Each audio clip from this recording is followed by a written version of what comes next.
வலையர் மடம் முள்ளிவாய்க்காலும் வலையர் மடம் முனைஞ்ச ஒரு இடம் தான் இந்த வலையர் மடம். இந்த வலையர் மடத்துல வந்து 2 மாவீரருடைய பெற்றோர் மேரே அவைகளை சந்திச்சு தான் அவைக்கான ஒரு சிறிய உதவியை வழங்க போறோம். அதுக்கு முதல் மீண்டும் நாங்கள் உங்களுக்கு சொல்றோம், எங்களுடைய சேனலை நீங்கள் லைக் பண்ணுங்க, சப்ஸ்கிரைப் பண்ணுங்க, பகிருங்க. இன்றைக்கு வந்து அவருக்கு 2 கண்ணும் பார்வை குறைஞ்சிருக்கு. 2 மாவீரருடைய அம்மாவுக்கான ஒரு வாழ்வாதார உதவியை வழங்க போறோம். இந்த வாழ்வாதார உதவி எங்கிருந்து இப்படி வந்ததுன்றதை நாங்கள் உறவுகளுக்கு காட்டுவோம். இங்கே ஒரு சிறப்பு என்னன்னு சொன்னா, முள்ளிவாய்க்கால் முல்லைத்தீவு எல்லாம் வந்து பனைமரம் கூடின ஒரு பிரதேசம். கூடுதலா வந்து பனைமட்டையால தான் வேலிகள் அடைச்சிருக்கும். அது ஒரு சிறப்பு தானே, அது ஒரு வடிவு தானே. வந்த வகையில வந்து அம்மா இந்த வீட ஒரு சிறிய வீட்டில தான் அம்மா இருக்கிறா. சின்ன கொட்டில் இந்த வெயிலுக்கு நான் நினைக்கல எவ்வளவு கஷ்டமா இருக்குமென்று தான் நினைக்கிறேன். அவைகளுக்கு என்னென்ன பிரச்சனைகள் இருக்குதுன்றதை தான் நாங்கள் இப்போ கேட்டு அறிய போறோம். கேட்டு அறிஞ்சு எங்களுடைய உறவுகளுக்கு நாங்கள் வந்து இவட காணொலி இது மணல் பிரதேசம். இந்த இடங்கள் எல்லாம் இறுதி மணித்துளிகள் நடைபெற்ற இடங்கள் தான். இந்த இடங்களுக்குள்ள தான் நாங்கள் இன்றைக்கு நிற்கிறோம். வணக்கம் உறவுகளே. எங்களோட உலகெங்கும் எங்களுடைய காணொலியை பார்த்து கொண்டிருக்கிற அத்தனை உறவுகளுக்கும் நாங்கள் ஒரு வணக்கம் சொல்லுவோம். எங்களோட உறவுகள் இப்ப இந்த நிமிஷத்துல இருந்து எல்லார்டையும் நாங்கள் பார்க்க போறோம். அப்ப எங்களோட உறவுகளுக்கு ஒரு வணக்கம் சொல்லுவோம்மா.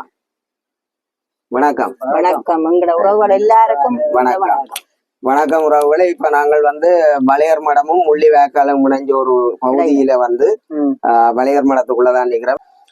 இறுதி மணித்துளிகள் இடம்பெற்ற ஒரு பிரதேசத்துக்குள்ளதான் நாங்கள் வந்திருக்கிறோம். அதோட அது வேலை சுமந்த ஒரு குடும்பத்துக்கான ஒரு ஆரம்ப காணொலியை போட்டு அவைகளுக்கான ஒரு உதவி திட்டத்தை நாங்கள் வழங்கி அவை குடும்பத்தினுடைய கஷ்டத்தை மாற்ற வேணும்ன்றதுக்காக வந்திருக்கிறோம். அந்த வகையில தான் அம்மாவே செல்லம்மா கிளியம்மாண்டு அழைக்கிறோம். அப்படியே வலையர் மடத்துல கிளியம்மாண்டுதுன்னா என்னடா, நான் போன கிழமை வரையக்குள்ள வலையர் மடத்துக்குள்ள அந்த அதாவது வந்து ரெட்டை வாய்க்கால வரையக்க சரியான இரவாயிட்டுது. அதாலும் கூட காணொலி பதிவு செய்யல. நீங்கள் கைவேலியில நின்றுறீங்க. அப்ப அந்த ரெட்டை வாய்க்கால் எங்களுக்கும் ஒரு ஞாபகம் நிறைஞ்ச இடம். அப்ப அதிலேயே நின்றுட்டு நாங்கள் போயிட்டோம். உங்களோட பேத்தி கஸ்தூரி தான் தொடர்பு கொண்டு அண்ணா அம்மம்மா அப்பாவுக்கு பார்வை இல்லை, அவர் உதவியில எல்லாம் நடக்க முடியாது, வயசானவர், அவைகளுக்கு இந்த வாழ்வாதார உதவியை நீங்க கொடுத்தா அது அவைக்கான ஒரு விவசாயத்தை செய்து அதில இருந்து தண்டிக்கணும். மற்றது இன்னும் ஒரு பிள்ளை அப்பா இல்லாம இருக்கிறா, அவாக்கும் அந்த உதவிகளை நீங்க பெற்றுக் கொடுக்கணும். அம்மம்மா கைவேலியில் தங்கி நின்று படிப்பிக்கிறான்னு சொல்லி சொன்னேன். அதுக்கு அமைவாக நாங்களுடைய காலம் வந்திருக்கோம். வணக்கம். இப்ப நீங்கள் இந்த இடம் யாரும் கூட பேர் என்ன, உங்களுக்கு எத்தனை பிள்ளைகள், சரியான முகவரிகள் எல்லாத்தையும் ஒருக்காங்கிற உறவுகளுக்கு சொல்லிவிடுவோம். எனது கணவன் பெயர் பானா கனகராசா. எனது பேரு மேரி காலா மேரி மார்க்ரெட். மேரி மார்க்ரெட். மேரி மார்க்ரெட் என்னுடைய பேர். மேரி மார்க்ரெட். காலையில இப்ப ஒரு 11 மணி ஆகுது. காலை சாப்பாடு முடிஞ்சிடும். சாப்பிட்டீங்களா? என்ன சாப்பிடுங்க? நாங்க புழுக்கொடிகள்மா. அப்ப அதே ஆரம்ப காலத்துல இருந்தான் இருக்கிறீங்களா? புழுக்கொடி நாட்டண்டா எங்கட உறவுகளி வெளிநாட்டில இருந்தோடு இடிக்கப்பத்தையும் இதையும் சாப்பிட இங்க புழுக்கொடி இருக்குது. இங்க முல்லைத்தீவு வலையர் மடத்துக்கு நீங்க வந்தால் இங்க வந்து நீங்கள் இந்த புழுக்கொடி மாவில ஒரு புட்டு சாப்பிட்டு போங்க. அது கிளியம்மான கையால. இந்த முள்ளிவாய்க்கால் வலையர் மடம் சொன்னா அங்கட உறவுகளை தெரியும். இந்த இறுதி சமர்கள் நடந்த நேரம் இது உங்களோட சொந்த இடம் தானே. இந்த இடத்துல இருந்தோடு இப்படியே நீங்கள் வந்து படையினருடைய கட்டுப்பாட்டுக்களை நீங்க போயிட்டீங்களா? இதுல இருந்த நீங்கள் இதுல இருந்து அங்கால போனீங்களா?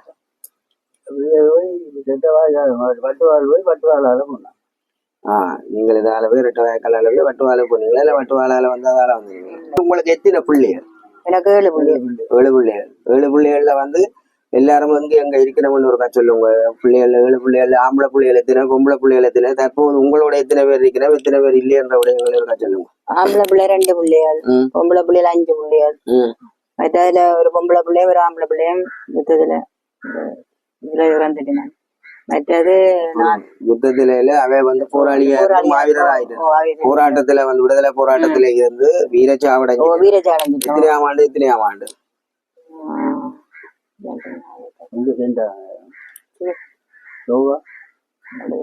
சரியா தெரியல. அதுல இங்க எங்க நம்ம மாறிகளை போட்டுட்டேன். சரி, என்னண்டா 2 பேரும் வயசு முதிஞ்ச ஆக்களா இருக்கிறபடியா ஞாபகங்கள் வந்து சரியா வந்து தெளிவுபடுத்த முடியாம இருக்கிற 2 பேர் அம்மாவுக்கு மாவீரர்கள். 2 பேர் மாவீரர்களாக இருக்கிறோம். 7 பிள்ளைகள்ல 5 பேர் இருக்கிறோம். 2 பிள்ளைகள் மாவீரர். 5 பிள்ளைகளும் அங்கே எங்கேயம்மா திருமணங்கள் முடிஞ்சிருக்கிறோம். திம்பிலியில இருக்க இங்க இருந்து இந்த யுத்தத்துக்கு அந்த திம்பிலியில இது இருக்கிறோம். 4 பேர் மற்ற 1 முள்ளிவாய்க்கால் இருக்காங்க சொன்னேன். முள்ளிவாய்க்கால். அது இப்படி ஒரு நிலைமையில அம்மா இங்க வந்து நீங்கள் உங்களுக்கு இப்ப சாப்பாட்டுக்கு நீங்கள் என்ன வேலை செய்யறீங்க? இப்ப காணி எல்லாம் முறைய வலிச்சு போய் கிடக்கு, தென்னை மரம் எல்லாம் கோது பத்தி எல்லாம் கடுங்காயங்களா கிடக்கு, அடிக்கு அது இப்ப விழப்போட செல்காயங்களோட கிடக்கு தென்னை மரங்கள் எல்லாம். இதுக்குள்ள நிறைய மக்கள் இருந்தது, சரியான பேர் இருந்தது இந்த காணிக்குள்ள. எல்லாம் இப்ப சண்டையில் நடந்து கிட்ட கிட்ட நெருங்கி கொண்டு இந்த காணி ஃபுல்லா ஆயிட்டு. இந்த மண்ணெல்லாம் அப்படி சரியான சாம்பல் கலரா கிடக்கு. அதுக்கெல்லாம் குண்டுகள் பட்டு மண்ணெல்லாம் எல்லாம் கருத்து போச்சு. எங்கட மண் நல்ல வெள்ள மண், வெள்ள மணல். ஆனால் அதெல்லாம் யுத்தத்துல எல்லாம் பாதிக்கப்பட்டு இப்ப எந்த உடுப்பை போட்டு உருண்டாலும் வெள்ளியா இருக்கு. இப்ப ஒரு உடுப்பை உடனே வைக்க முடியாதுங்க, கருப்பு கலரா இந்த நிலையமா ஏனம்மா உங்களுக்கு வீட்டு திட்டம் தரையில? எங்களை வீட்டு திட்டம் 2 பேர் உங்களுக்கு சாப்பாட்டு விஷயங்கள் எல்லாமே இந்த மாதிரி சாப்பாட்டு விஷயத்துக்கு நான் கடற்கரையை போறேன், நான் வெலை தட்ட போறேன். அப்புறம் இந்த பனங்காய்ச்சி செலுக்க பனங்கட்டை பறக்கி போட்டு அப்படி நாட்டு போட்டு எங்கட சாப்பாட்டுக்கு மட்டும் பிள்ளைகளுக்கு மங்களுக்கு டமால் மற்ற விற்பனை செய்ய மாட்டேன். அப்பாவுக்கு ஆசைப்பட்டாரு கொஞ்சம் வடிவா செய்து வடிவா வச்சு அவர் சாப்பிட கொண்டிருப்பார். அதாவது இதெல்லாம் பிள்ளைகளும் கொடுப்பேன், பேர பிள்ளைகளும் கொடுத்து அனுப்புவோம். அப்ப இந்த சும்மா ஒவ்வொரு நாளும் போறீங்களா? ஒவ்வொரு நாளும் போச்சு மருத்தம்மன் நீங்கள் எங்கள்கிட்ட வந்து இப்படி 5 பிள்ளைகள் இருக்கிறோம். 5 பிள்ளைகள்ல வந்து 2-3 பேர் பொம்பளை பிள்ளைகள். என்ன இப்ப இருக்கிறது 4 பொம்பளை பிள்ளையும் ஒரு ஆம்பளை பிள்ளையும் இருக்கு. கல்யாணம் கட்டி பிள்ளைகள் பிள்ளைகள கண்டா பெரியம்மா ஒரு பெரிய ஒரு குடும்பம். ஆனா 2 பேரும் அந்த விடுதலை பயணத்துக்கு கொடுத்துட்டா, விடுதலை பயணத்தை கொடுத்துட்டா சின்ன ஒரு என்னண்டா எனக்கு ஒரு பிடிச்ச இது இந்த ஓலை வீடு. இந்த இறுதிக்கட்ட யுத்தங்கள் நடைபெற்று கொண்டிருந்த நேரம் மக்கள் மாத்தலன் இந்த எல்லா பக்கத்தாலும் மேல மோதி வந்துட்டுதான் தானே. இப்ப வந்த இடத்துலயம்மா இந்த காணி முழுக்க நீங்க சொல்றீங்க நிறைய குடும்பங்கள் இருந்தது. உங்களோட காணிகளை நீங்கள் கூட செய்து பெரிய உறவுகளா போயிட்டது. ஆனா இந்த சம்பவங்கள் நடந்த சண்டைகள் நடந்த நேரங்கள்ல வந்து இந்த காணிகள்ல வந்து யாராவது இறந்திருக்கணும். எவ்வளவு பேர்? அது சரி, நியாயமான செலவு இருந்தது. அதுல ஒரு எடுக்காமே அப்படியே ஓடுனதும் இருந்ததும்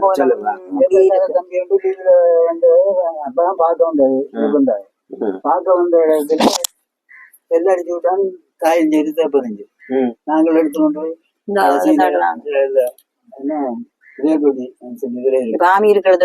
அதுக்கு கொண்டு தாட்டினா. அதுக்கு பேர் புதியல்பட்டி. கலையா வாடி இருக்கிற என்னண்டா உங்களோட அந்த பக்கத்து காணிக்கல நாங்க போட்டு எல்லாம் அப்படியே மூடுங்க. முன்னுக்கு இருக்கிற அதுக்கு போட்டு மூடுங்க. அந்த இருந்த இடங்கள்ல வந்து அடக்கம் பண்ணப்பட்டிருக்கு. அந்த காலம் சனங்கள் நெருக்கம் தானே. நாங்க கொஞ்சம் சாக்குறது கஷ்டம். அதுக்காக கொண்டு அங்கே கொண்டு தாட்டம் என்ன செய்யறது என்று ஒரு எங்கால வாரங்க அடிப்பாரு எங்கால தேடியதாவே போய் கொண்டிருந்துட்டு ஒரு சில நம்மளும் காட்டி கொடுத்ததால இந்த நிர்பந்தம் தாலி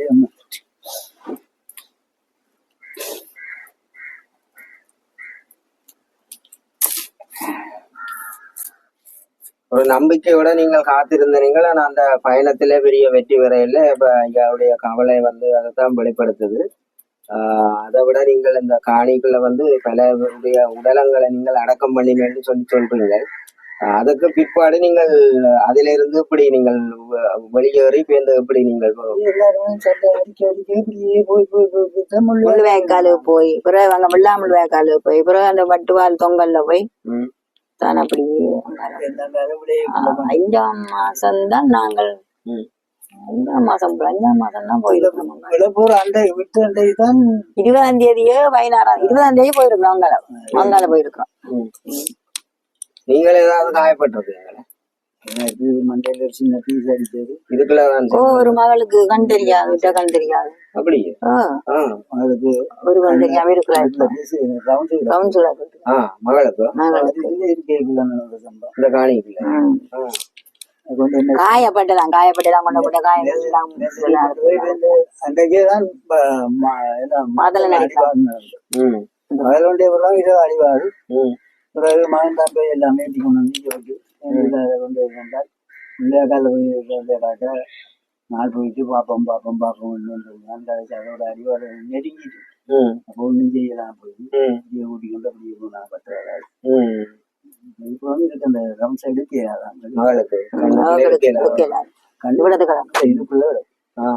இதுக்குள்ள கிடக்கு. எடுத்தால் வாயெழுத்தும் இந்த கையால் எழுத்தும் அதால எடுக்க அதுக்குள்ளே ஆபரேஷன் செய்யல அவர்கிட்ட மாதிரி. உடனே கொண்டு போயிருக்கு எடுத்து வாயில காலம் போயிட்டு தானே. காலம் போக நெருக்கடியான காலம் கொண்டபடியே உடனே ஆபரேஷன் செய்யலாம். மாமலியா போயிருந்தபடி கப்பல் ஏற்றுறதுக்கு எல்லாம் பதிவு செய்யாதான் தைக்கிறவே. ஐயாவுக்கு வந்து ஃபுல்லா வந்து கண் பார்வை வந்து ஆற்ற உதவியும் இல்லாம இப்ப எத்தனை வருஷம் சொல்லுங்க இந்த கண் தெரியாம 7 வருஷத்துக்கிட்ட இது கண் வச்சது முதல் நல்லா இருந்தது. ஒரு 5 மாசத்தால பழுவாயிடுச்சு. அப்படியே கண்ண பழுவாயிட்டு பாருங்க. சொன்ன இல்லையா நான் அவரிடமே வெளிக்கிறதே இல்லை. அது புகையல் அது அதுல இருந்து புகை தாக்கம் தானே. இப்ப அந்த கடைசியா நடந்த சம்பவங்கள்ல இப்படி எங்களுக்கு நடந்து போச்சுன்னு சொல்லி அதுல ஒரு மனத்தாக்கங்கள் ஏற்பட்டு அல்லது நீங்கள் மீளக்குடியம் வந்தப்பறம் அந்த நினைவிலைகள் இப்படி அதை நீங்கள் சமாளிச்சீங்க. இப்ப நீங்கள் வந்தது திரும்ப இருந்து போனது, ஆனா இதுல நிறைய பேர் இறந்துன்னு சொல்றீங்க, உடலங்களை முன்னுக்கு அடக்கம் பண்ணினு சொல்றீங்க. இப்ப நீங்க திரும்ப வந்து மீளக்குடியம் வந்த அப்புறம் உங்களோட நிலைமைகள் எப்படி இருந்தது, எப்படியான இதுகளை நீங்கள் உணர்ந்தீங்க? எங்க இருந்தாலும் எங்களை அந்த இது என்னத்தை சாப்பிட்டாலும் எங்களை மனச்சாட்சிக்கு அதை ஏற்றுக்கொள்ள. ஏன்னா எங்கட சொந்த இடத்துல வந்து நாங்க கஞ்சியா காய்ச்சி குடிச்சாலும் எங்களுக்கு ஒரு நிம்மதியான வாழ்க்கை. சாப்பிட்டோமோ சாப்பிடலையோ அது எங்களுக்கு ஒரு நிம்மதி. அதுதான் நாங்க எதிர்பார்த்து கொண்டு இங்க இருக்கிறோம். இப்ப செத்தாலும் எங்க இடத்துல சாக்கணும் தான் நாங்க இங்க வந்து இருக்கிறோம். அதுதான் பிரச்சனை முக்காவாசி. எங்கட இடம் எங்களை தாண்டித்தான் வந்து இருக்கிறேன். அதுதான் நாங்க பிள்ளைகள் போன இடத்துல நாங்களும் போதானே வாங்க எங்கதான் எல்லா பிள்ளைகளுக்கு போயிருக்கலாம். ஏன்னா நாங்கள் கட்டித்தனமா செய்திட்டோம். ஒன்று ஒரு இடத்துல ஆடிட்டோம், ஒன்று அங்கத்தால வந்து வேற ஒரு ஆக்களை இந்த தொழில்மில்லத்துல முள்ளியவள தொழில்மில்லத்துல ஒரு ஆளை மற்றவரை கொண்டு நந்தி கடற்கரையில கடற்கரை தாண்டி போட்டோம் அடையாளமா. திரும்ப மீளேட்ட குடிப்புல வந்து அத போய் ஆமிக்காரதான் அதை போய் நாங்கள் அப்படியே மேலால எடுக்காம கீழே மட்டும் எடுத்துக்கணும் வந்து எங்கட சவக்காலைக்கு தாட்டிருக்கோம். 4 பூசை 2ஆம் தேதி பூசை வைப்போம் கோயில்ல. அப்ப அதுக்கேற்ற மாதிரி நாங்க அந்த வழியில செய்வோம். பிள்ளைக்கு 2ஆம் தேதி இப்பதான் இங்கதான் செய்கிறோம் போயிடலாம் அப்படின்னு அவங்கள தான் அங்கனேக்க அந்த பொக்கணையில அப்படி போய் அவங்கள இதுக்குள்ள கூப்பிட்டா வேலையூர் மடத்துல ஒண்ணு இருந்தது இல்லையம்மா, ஒரு கடைசியா கொஞ்சம் பேர் அதுக்குள்ள போறாங்க. எல்லாருக்கும் போய் வைப்போம். எந்த பிள்ளைய தாக்கேக்குள்ள நான் யோசிச்சேன், இந்த பிள்ளை 7 பிள்ளையோட அப்புறம் இந்த பிள்ளை தனியா தாக்குறது. அப்புறம் இந்த பிள்ளைய தாக்கி நாங்கள் ஒரு கம்பி மாதிரி கொண்டு இருக்குனாங்க மருமகன் கொண்டு இறக்கி விட்டேன். அதுக்கு பிறகு கொஞ்சம் தள்ளி இன்னும் ஒரு 5 6 பிள்ளைய தாட இந்த பிள்ளை முதலாவர் மண்ணெல்லாம் அழிஞ்சிட்டு. அப்ப மருமகன் கொண்டே தாட்டவர் அவர் அப்படி அதுக்கு வந்து அது நாங்க நிக்கிற நேரத்துல அட தெரியும் அவர் வந்து அப்படியே தமையனை கூட்டி கொண்டு போய் அப்படியே மேல எடுக்க 2 கலண்டு போச்சு. கீழே நாங்க இந்த முழுதியும் கொடுத்துட்டு ஒரு அடையாளம் பண்ணிருந்தாரு. அப்படி ஒரு எல்லாம் ஒரு மாதிரி எலும்பு கிளம்பெல்லாம் அந்த மாதிரி வந்துட்டு இந்த ஜீன்ஸ் மட்டும் அப்படியே கிடந்து அங்க கம்மியான ஜீன்ஸ் அப்படி பில்லியன்ட்டு அங்க நின்று அயன் பண்ணினாங்கன்னா அதை இடிஞ்சு போச்சு காலால ஜீன்ஸ். அந்த ஜீன்ஸ் அப்படியே அது ஒரு அடையாளம் எங்களுக்கு அப்படியே கொண்டு அடிவாசி அப்படியே கொண்டு நாங்க எங்கட கோயில்ல இதாடினோம். இப்ப மறக்காம தமக்கையையும் தம்பியாரையும் மிச்சோரிடத்திலேயே இங்கே வச்சு செய்வோம். பிறகு அங்க போய்களையும் அங்க அந்த படங்கள் கிடக்கு அங்க கொண்ட வச்சு படம் வச்சு அங்க விளக்கு ஏற்றுக்கிறோம். கொண்டா கொண்டா கிட்ட கொண்டா சொல்லி வேலைங்க எத்தனை போல பரிசு வெட்டிக்கார இவர் கொஞ்சம் கிட்டத்துல போய் வந்தா இவன் படம் போன் அடிச்சியலண்டா இந்த இவன் படம் பெரும் வெற்ற பெறாலும் வெற்ற பெரும். அந்த மாவீரருக்கு அங்கதான் நாங்கள் வந்த கவலைப்பட்டு ஒண்ணு இந்த பிள்ளை இந்த படம் என்ன எடுக்கிறது ஒரு வந்து இங்க வந்து அந்த எல்லாம் வந்து பார்த்தா இடிஞ்சு போச்சு. அப்ப அப்புறம் அங்க இருந்து வந்து அடிச்சு விட்டான். அவங்க போனில் அடிச்சு விளக்கி விட்டாங்களையா இந்த படத்தை இந்த பிள்ளை இந்த படத்தை அப்ப சரி நான் நினைச்சேன். அது உடனே நான் அந்த அந்த பூனை அப்படியே பூன்ல இறக்கி எல்லாம் மறி கொடுப்போட இறக்கி கொண்டு அப்படியே தலையை மட்டும் எடுத்து சரி கடினாள் எல்லாம் கொண்டுட்டு அதை வச்சு செய்தான். 2 மாவீரர் பேர பிள்ளையும் வச்சு பராமரிக்கிறீங்க. பராமரிச்சு கொண்டு இருக்கிறோம். ம், ம்.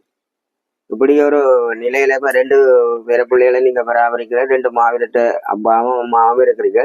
இப்போ உங்களுக்கு நாங்கள் ஒரு வாழ்வாதார உதவி என்றா உங்களுக்கு என்ன எவ்வளவு காசு தேவை, என்னதை தந்தா நீங்கள் உடனடியாக உங்களுக்கான ஒரு வாழ்வாதாரம், உங்களுக்கு விவசாயம் வயல்கள் ஏதாவது இருக்கா? இருக்கு. வயல்கள் விதைச்சிட்டீங்களா? இப்ப வச்சு இருக்கிறோம். மருந்துகள் அடிக்கிறது பஸ்ல போடணும். இனி கொஞ்சம் வேலையும் ஆக்களை பிடிச்சுதான் என்ன செய்தாலும் ஐயா இயலாதானே. உங்களுக்கு அந்த விவசாயத்தை உடனடியா நீங்கள் அத பெரிய அளவுல கொண்டு போறதுக்கு உடனடியா இவ்வளவு பணம் தேவையா இருக்கு. மருந்துகள் அடிக்கணும், இதுகள் உரங்கள் போடணும், இப்படிங்கிற பிரச்சனை இருக்குதானே. ஐயாக்கள் நீங்கள் தானே பார்க்கணும். இப்படி ஒரு நிமிடம் எவ்வளவு ஏக்கர்? 1 ஏக்கரோ 2 ஏக்கர்? 2 ஏக்கர். அப்ப நல்ல வருமானம் பெறும். ஆனா விளைச்சல பொறுத்து காலத்துக்கு ஏற்ற மாதிரி என்ன. இந்த மழையும் இல்லை, இப்படியே வந்து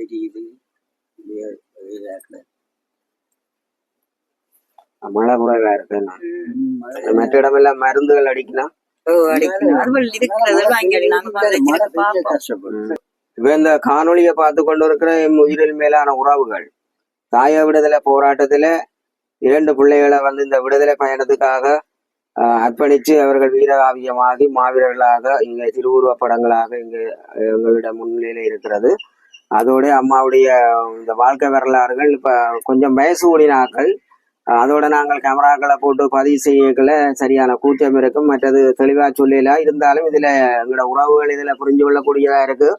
இந்த மண்ணிலே பாரிய பேரவலம் இடம்பெற்று பல நூற்றுக்கணக்கான மக்கள் இறந்து பலருடைய உடலங்கள் எல்லாம் முன்னுக்கு அடக்கம் பண்ணித்தான் இவை போய் இதிலே ஒரு இருதயத்தை வருடக்கூடிய ஒரு விடயம். மகன் போராளியா இருந்து அவர் மாவீரர் ஆயிட்டா இறுதி கட்டமாக நந்திக்கடல் கரை ஓரத்துல கொண்டு வித்துடலை வந்து காட்டு விட்டுட்டு விதைச்சிட்டு அவ போய் மீள்குடியமர்ந்து சோன்போர்ல இருந்து பேருந்து மக்களை வந்து இந்த முள்ளிவாய்க்கால் இந்த பிரதேசங்களுக்கு மீள்குடியமர்ந்த கையோட அவைகள் வந்து இராணுவ கிராமத்தியத்தருடைய அனுமதி பெற்று திரும்ப அந்த வித்துடலை கிளறி கொண்டு வந்து தாங்கள் பயன்படுத்துகிற சேமக்காலை சவுக்காலையில வந்து அடக்கம் பண்ணி அவரை நினைவு கூர்ந்து வருகிறன்றது உண்மை. அதோ போல ஐயா சொன்னாரண்டா எல்லாம் என்னுடைய பிள்ளைகள் என்னுடைய உறவுகள் அதில் இணைக்கிற பொழுது சரியான கவலையா இருக்கு. முள்குடிய வந்தது பிறகு இந்த மண்ணிலே வந்து நிறைய பேர் இறந்திருக்கிறோம். ஆனா சுத்தமான வெள்ள மண் அந்த செல்லுகள் இதுகள் குண்டுகள் பட்டதால மண்ணுகள் எல்லாம் கரத்திருக்கின்றதான் குறிப்பிடத்தக்கது. இந்த குடும்பத்தினுடைய நிலைமைய உறவுகள் கருத்துல கொண்டு வந்து மென்மேலும் அவைக்கு 2 பேர பிள்ளைகள் இருக்கு. அவருடைய கல்வி செயல்பாட்டுக்கு நீங்கள் உதவ முன்வர வேண்டும். ஒரு சிறிய வீட்டுல தான் இருக்கிறோம். இந்த ஒரு நிலையில என்னுடைய வீடு தேடி என்னுடைய இல்லத்துக்கு வந்து பேர் குறிப்பிட முடியாத யாழ் மாவட்ட முடிவில சேர்ந்த அண்ணன் 1 லட்சம் ரூபாய் பணம் தந்திருந்தவர். அதுல நான் 50,000 ரூபாய் வழங்கி விட்டேன். இன்னும் 2 காணொலிக்கான பணம் இருக்கிறோம். அந்த வகையில இவைகள் விவசாயம் வச்சிருக்கிறோம். மழை கொஞ்சம் குறைவா இருக்குது. மருந்து அடிச்சு பசலை போடணும். அதையும் சரியாக சொல்ல முடியாத அளவுக்கு இருக்கிறோம். இருந்தாலும் ஆக்களை வச்சு அந்த விவசாயத்துறையை மேம்படுத்தி அதுல இந்த வரப்போற காலத்துல வந்து அதை பயன்படுத்தி தங்களுடைய வாழ்வாதாரத்தை கொண்டு செல்ல வேணும். இதுக்கு மேற்கொண்டு வந்து பிள்ளைய படிக்கிறபடியா அந்த பிள்ளைக்கான கல்வி செயல்பாட்டுக்கு யாராவது முன்வர வேணும். வேற என்ன அவங்களுக்கு மெலசல கூடங்கள் இருக்கா? மெலசல கூடம் இல்லை. இந்த வகையில வந்து இந்த பண உதவியை செய்தவர் வந்து இடைவில்ல இருந்து என்னுடைய இல்லத்துல கொண்டு வந்து தந்தது. இவைகளுக்கு இந்த பணத்தை நான் வந்து இப்ப வழங்குறது காரணம் விவசாயம் வயல் இருக்கு. வயலை வந்து புனரமைச்சு வரம்புகள் கட்டி பசலையை போட்டு இந்த முறை வந்து அதிலே அறவீடு செய்யணும்ன்றதுதான் அம்மாட்ட நாங்கள் கேட்டுக்கொள்றோம். மேலும் வந்து கோழி வளர்ப்புகளில் ஈடுபட்டு ஒரு மெலசல கூடவும் இல்லை. அவை சரியான தேவைகளை வந்து பதிவு செய்யலாது. என்னன்னா இந்த மண்ணிலே வந்து மண்ணே கருத்து போய் கிடக்கு. இப்ப இந்த மண் கருக்கிற அளவுக்கு அந்த அடி வாங்கி போய் நிக்கல. மன உளைச்சல்கள் மற்றது வந்து அவைகளுக்கு சரியான தெளிந்த புத்தி ஞானங்கள் வேலை செய்யாது. அப்படியான ஒரு பதட்டம் 2 பிள்ளைகளை இறந்திருக்கு. அவ இப்படியான ஒரு குழப்பகரமான நிலையில நாங்களும் வந்து இந்த பதிவுகளை மேற்கொள்ள வீட்டிலே தேவைகள் இருக்கு. ஆனா அதை சொல்ல முடியாத அளவுக்கு இருக்கிறவன்றதான் குறிப்பிடத்தக்கது. இந்த பண உதவியை செய்தவர் வந்து ஒரு பேர் குறிப்பிட முடியாத ஒரு நல்ல சமூக செயற்பாட்டாளர் என்னுடைய இல்லத்துல கொண்டு வந்து தந்தது. அப்ப இதுல 25,000 பணம் இருக்கு. ஒரு பணத்தை எண்ணி பாருங்க. ஒருக்கா எண்ணுங்க பணத்தை. எவ்வளவு? 25,000 தந்த ஒரு அண்ணன் இடையில இருக்கிறார். அவர் காணொலி பார்ப்பார். அவருக்கு என்ன சொல்றீங்க? 25,000 உங்களுக்கு இப்ப இன்றைக்கு தந்திருக்கணும். நீங்க உடனே நீங்கள் உங்களுடைய விவசாயத்துக்கான வரம்பு கட்டுற வேலைகள் எல்லாம் தொடங்கலாம். அவைக்கு என்ன சொல்றீங்க உங்களோட குடும்பத்தின் சார்பில்? பெரிய மிகவும் நன்றி கூறுகிறேன். அவரும் எனது மகன் மாதிரி தான். நாங்கள் சின்னால் தான். மேலும் என்ன உங்களுக்கு என்ன நேரத்துல வந்து உதவி செய்ததுக்கு பெரிய நன்றி. நன்றி. சரி. இந்த காணொலியை நாங்கள் நிறைவுக்கு கொண்டு வந்து இந்த வீட்டை நாங்கள் காண்பிச்சு இந்த பௌதிக வளங்களை ஒரு காணொலிகளை கொண்டு வரோம். மறக்க முடியாத வலி சுமந்த நினைவுகளோடு வளையர் மடம், முள்ளிவாய்க்கால், புதுமாத்தலன் யாருமே மறக்க முடியாது. இந்த பிரதேசங்களுக்குள்ள எஞ்சி இருக்கிறார்கள். இதுல இருந்து நீங்கள் யாராவது வேற இடங்கள்ல இருந்தா எங்களோட காணொலிகளை உங்களோட கமெண்ட்ஸ்களை எழுதுங்கோ. அம்மாண்ட காணிக்க நிறைய பேர் இருந்திருக்கிறீர்கள், ஒரு தொகுதியானாக்கள் இறந்தும் இருக்கிறீர்கள், எஞ்சி தப்பி இருக்கிற நீங்கள் கட்டாயம் இதுல அபிப்பிராயங்களை எழுதணும் என்று கேட்டுக்கொண்டு உதவி செய்தால்தான் இங்க இருக்கிற மக்கள் எங்களுக்கு உதவி செய்வார். பெருந்தன்மையோட அம்மா இந்த காணிக்க அந்த நெருக்கடியான நேரத்துல அவளோட குடும்பங்களையும் விட்டுருக்கிறா. தென்னங்கன்றுகள் இருக்கு, இதுகளை நட்டு நீங்கள் உங்களோட வாழ்வாதாரத்தை கொண்டு போகணும் என்று கேட்டுக்கொண்டு இவைகளை பற்றி நாங்கள் சொல்றதுக்கு எல்லாம் அம்மா சொல்லி இருக்கிறார். நிறைய விடயங்கள் வயசு உணாக்கள் அதே நேரத்துல நிறைய நாங்கள் அவைகள்ட்ட கிண்டி கேட்கலாது. தென்னை மரங்கள் எல்லாம் காட்டப்புறம் அடிகள் வாங்கி எல்லாம் முடிஞ்சு விழப்போது இருக்கிற தென்னங்கண்டெல்லாம் நடக்கணும்னு கேட்டுக்கொண்டு இன்னும் ஒரு பதில் காணொலி மூலம் சந்திக்கும் வரை உங்களிடமிருந்து விடைபெற்றுக் கொள்கிறேன். உங்கள் அன்பின் ஸ்ரீ. நன்றி, வணக்கம்.